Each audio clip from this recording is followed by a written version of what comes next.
This game is going to dispel the myth that somehow opening theory is important. It is important when the two players are evenly matched and above a certain level, a certain rating level. Other than that, opening theory is just as good as totally useless. And we're going to see this in this game. E4, D6, E6. So I don't know if there are games that have been played. No, there's no game found in the database with this second move E6. So as of move 2, it's uncharted territory. C3.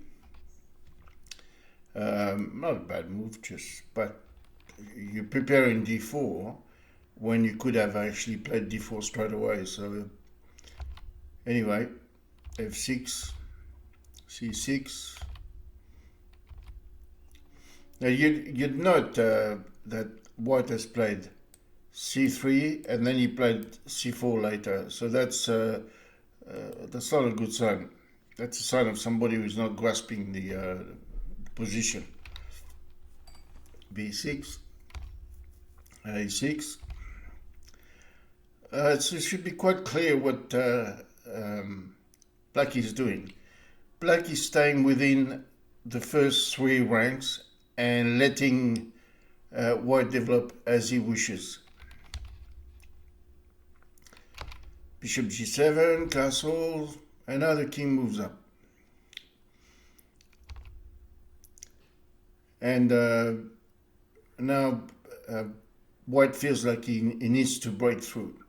And of course, this move is one of the reasons why A6 was not played, because it would make this square very, very weak. Okay, H6, because now the threat is to play on F5 with a reasonable game. So he takes here, Queen takes, C5. This is still a good position for White, because now he could have played Bishop A3, which is stronger. Bishop A3, I would suggest, is stronger than coming here. But also you've got other plans here. You've got this followed by that, which would be very annoying because this square is weak. It would probably necessitate the bishop coming back to defend. So overall,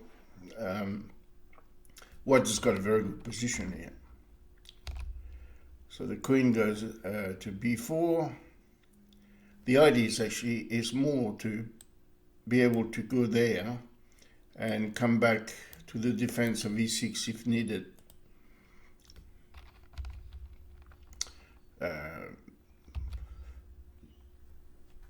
Knight f3 developing a piece was probably better. But here is, I mean, you could argue that g6 is actually weaker than e6, especially when the queen can come back and defend it. So moving the bishop here is attractive because it defends b3 and points to a weakness. However, the weakness is properly defended, and you have prospects of the knight coming here and the knight coming there, which is rendering this bishop rather useless. So knight here, bishop back. White is neither here nor there. He doesn't seem to have a plan.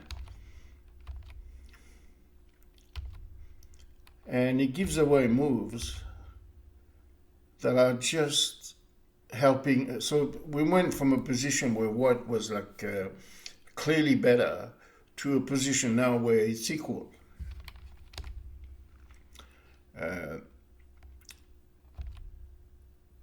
Knight in the center, And here it's the big giveaway for Christmas. The piece is gone.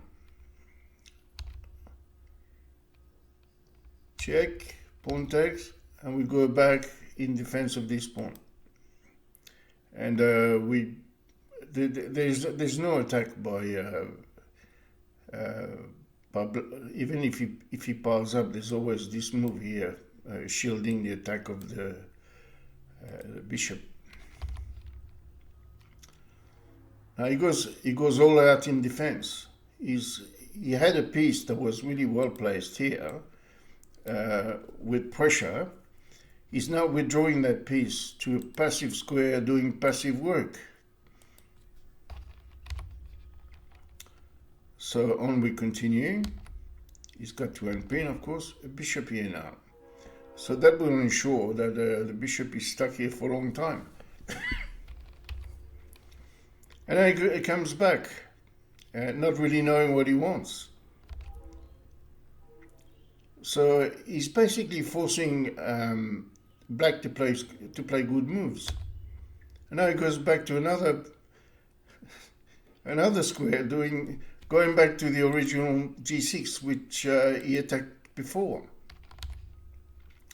So forcing black to play good moves. Now he goes here. This move looks good, but in fact it's dreadful because of this. Now this is actually losing. He has to play. I think the only defense is bishop here, but oblivious to the attack. What he does is take the rook. And now there's a forced mate on the board. Take. Here he has to play bishop e4, which is the only move. I can't see anything else. And this is what he does.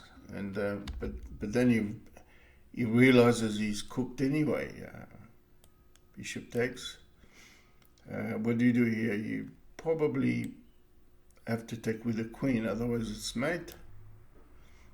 So queen takes. Check. King in f1, king to f1 here, and just checkmate. So that was a game where clearly opening theory was not at the forefront.